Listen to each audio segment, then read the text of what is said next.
Kevin Durant a prolongé son contrat pour rester avec les Houston Rockets après cette saison. 2 ans et 90 millions de dollars, un accord majeur pour de nombreuses raisons. Premièrement, j'apprécie que les Rockets et Kevin Durant aient conclu cet accord avant le début du football ce dimanche. J'apprécie vraiment cela. Et deuxièmement, c'est quelque chose qui allait planer sur les Rockets pendant toute la saison. Avoir réglé cela va vraiment les aider cette année. Les chiffres officiels et les détails de la prolongation d'ailleurs, c'est une prolongation de 2 ans pour 90 millions de dollars qui s'ajoute au contrat qu'il avait déjà cette année. Il lui reste 3 ans de contrat, dont la dernière en option joueur. Donc en réalité, les Rockets ont Kevin Durant sous contrôle contractuel pour encore 2 saisons, celle-ci est une de plus. Donc si on revient à quand, Durant a clairement fait savoir qu'il allait finir par être échangé quelque part loin de Phoenix. Et cet endroit s'est finalement avéré être Houston. L'extension de contrat, tout cela a toujours été un enjeu majeur à partir de ce moment-là. Parce qu'une des raisons pour lesquelles Durant a pu en grande partie dicter où il voulait aller, c'est qu'il allait être agent libre en 2026. Et même si Durant est un très bon joueur, il reste un gars de calibre All-NBA. Il y a beaucoup d'inquiétudes à l'idée de lui donner beaucoup d'argent sur le long terme à lui. Le fait qu'il soit éligible à une extension et qu'il puisse éventuellement partir à l'été 2026 était une préoccupation pour Houston, même après avoir effectué l'échange. Ils n'ont pas abandonné, vous savez, 5 choix de premier tour ou quoi que ce soit, mais ils ont quand même donné assez pour que ce soit clairement un revers s'ils n'arrivaient pas à faire revenir Durant après la free agency de 2026. Donc le faire signer cette extension est vraiment très important. Sans parler du fait que ce n'est pas un montant si élevé que ça. 2 ans, 90 millions de dollars, 45 millions par an.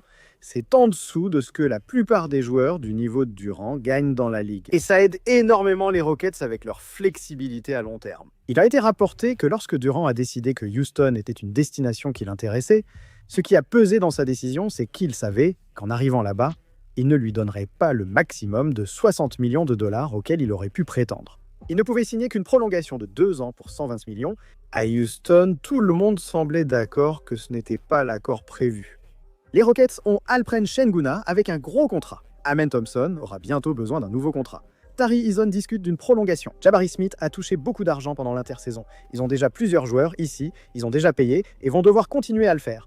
Et dans cet environnement de plafond salarial, où tout le monde s'inquiète du deuxième seuil, tout le monde s'inquiète de ses dépenses de masse salariale. Les Rockets ont refusé 2 ans à 120, mais ont accepté 2 ans à 90. Durant touche une grosse somme vu son âge. Les Rockets font une excellente affaire et peuvent continuer à garder toute la flexibilité qu'ils veulent avec cet effectif. C'est un gros accord pour les deux parties.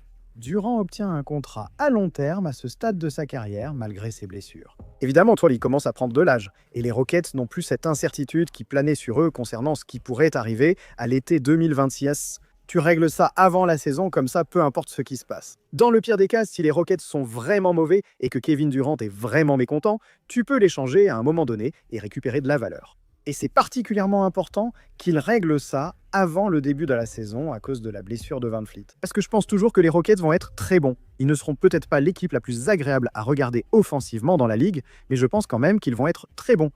Ils pourraient gagner plus de 50 matchs cette année.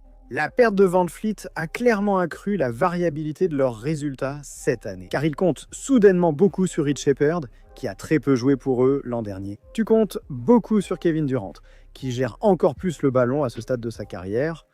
Un scénario étrange est survenu pendant la saison de Houston. Ils n'ont pas Durant sous contrat prolongé et ils envisagent soudainement la free agency de 2026 comme une option pour aller voir ailleurs. Il n'a jamais craint de partir ou de demander à changer d'endroit. Et s'ils avaient laissé ça en suspens sans le faire signer une prolongation, ça aurait plané sur l'équipe toute la saison. Pour moi, c'est gagnant-gagnant. C'est une situation où personne ne peut perdre. Durant accepte moins que la valeur du marché pour la prolongation, mais il obtient quelques années de plus, il reçoit beaucoup d'argent. Il savait qu'en allant à Houston, il devrait accepter moins que 2 ans à 121 millions, tout ayant été décidé à l'avance. Et les Rockets se débarrassent de toute l'incertitude. Ils verrouillent leur Durant avec un montant inférieur à la valeur du marché. Et maintenant, ils peuvent commencer à se concentrer sur certains des autres éléments de l'effectif. J'ai mentionné quelqu'un comme Tari Eason plus tôt. Il y a eu des spéculations selon lesquelles il pourrait peut-être servir de monnaie d'échange plus tard pour essayer d'ajouter un meneur afin de remplacer Van Fleet. Il y a eu des spéculations selon lesquelles Van Fleet lui-même pourrait être échangé même s'il est blessé. Ce serait une façon d'utiliser ce salaire ainsi que certains de ses choix de draft pour le remplacer.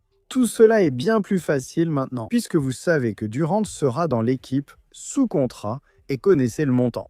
Maintenant que Durant est sécurisé, je suis curieux de voir ce que Houston fera cette année. La conférence Ouest est très relevée. Oklahoma City et Denver figureront parmi les meilleurs. Quelques outsiders, comme les Lakers, sont possibles. Les Warriors sont une équipe que beaucoup de gens, comme Minnesota, semblent toujours oublier. Houston est un peu entre ces deux extrêmes, non? C'était clairement l'une des meilleures équipes de la conférence l'an dernier. Beaucoup de nouveautés et d'incertitudes ici, surtout sans Van Vliet comme je l'ai dit. Si Reed Sheppard fait une excellente saison, améliore leur spacing et organise un peu l'attaque, ils seront incroyables en défense. Ça devrait leur suffire. S'ils ne règlent pas ça, ils devront compter sur une défense solide, dominer les équipes au rebond offensif comme ils l'ont fait vers la fin de la saison dernière. Et bien sûr, l'élément central de tout ça, c'est Kevin Durant. J'adore voir Kevin Durant jouer et j'espère qu'il continuera 10 ans, surtout comme pièce centrale de l'équipe. L'ajustement est étrange car ils en manquent cruellement. Comme un vrai meneur de jeu à chaque action, sur tout le terrain, un créateur de jeu, un gars du pick and roll. Même s'ils sont désespérés d'avoir ce genre de joueur, j'adore quand même avoir quelqu'un comme Durant au centre de tout ça. Parce qu'une des choses à propos de Houston l'année dernière et dans le passé, c'est qu'ils n'ont pas été très bons en fin de match. Ils sont vraiment bons pendant 46 minutes, mais dans les 2 dernières minutes du match, ils n'ont personne vers qui se tourner. Ils ne savent pas comment enchaîner 1, 2, 3 paniers d'affilée pour finir le match. Et maintenant, tu sais exactement d'où ça vient. Tu peux donner le ballon à Kevin Durant dans le poste intermédiaire, tu peux le donner à Kevin Durant sur un pick and roll, et tu peux le laisser jouer à partir de là. Si Alperen Sengun, Tari Eason, Amen Thompson continuent de progresser, qui sera le favori du public pour le joueur le plus amélioré la saison prochaine? Si tous ces joueurs progressent et Reed Sheppard améliore un peu son jeu, Houston sera très proche du sommet de la conférence. Je ne les choisirai pas devant Denver ni Oklahoma City. Pour toutes les autres équipes de la conférence, je serais assez confiant de choisir Houston. En ce moment, j'aime toujours beaucoup Minnesota. Les Warriors m'intriguent, les Lakers aussi.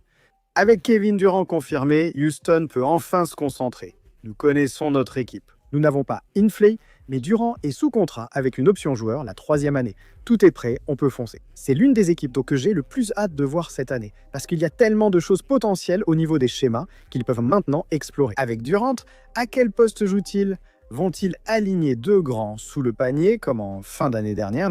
Ça met Durant au poste 3, ce qui est une position qu'il n'a pas vraiment occupée depuis des années. Est-ce qu'ils vont encore plus grands que ça? Est-ce qu'ils jouent avec Duren, Eason, 2 grands et Reed Sheppard? Il y a tellement d'options ici. Emile Udoka fera du bon travail comme entraîneur principal d'une équipe très attendue. J'aime maintenant le fait que tout le monde connaît le rôle de chacun. Tout le monde sait où chacun est censé être. Et tout le monde sait, et Kevin Durant va au moins être sous contrat au-delà de la saison. Qu'il soit dans l'équipe ou non est évidemment très probable, mais ce n'est pas garanti. Mais au moins, il n'entre plus en agence libre en 2026. Et en gros, en ce qui concerne la classe des agents libres, Durant était une possibilité. Mais en gros, il ne reste plus qu'Austin Reeves et Trae Young comme gros agents libres pour le moment. Kevin Durant n'étant plus disponible, c'est une nouvelle très intéressante ce dimanche matin en NBA.